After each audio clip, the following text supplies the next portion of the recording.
याची आम्ही पटापट मागणी करतोय, कारण एकदा पाऊस पडला की हे सगळं बाहेर काढणं अशक्य होणार आहे आणि याचा सगळ्यांना त्रास होणार आहे. अगदी गुरं असतील, माणसं असतील, विहिरी असतील, सगळ्यांना त्रास होऊन याचा काय दुष्परिणाम होईल याची आम्हाला अद्यापही काय त्याची कल्पना नाहीये. एक खोदकाम झालंय, पण तिथे आम्हाला सगळ्याच ग्रामस्थांना एक डाऊट आहे की तिथे काहीतरी खोदून खाली टाकलं असावं.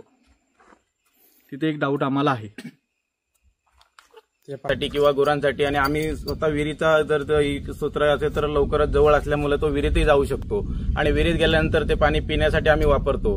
आणि पिण्यासाठी वापरल्यानंतर आताच जर एवढा वास मारतोय तर त्या पाण्याची काय अवस्था होईल आणि कसे पाणी पिणार. म्हणून प्रशासनाला आमची विनंती आहे की त्यांनी लवकरात लवकर हा जो काय माल इथं कोणी आणून टाकलाय ते काय आम्हाला माहिती नाही, पण लवकरात लवकर इथून घेऊन जावा आणि आमच्या गावाला भीतीमुक्त करावे.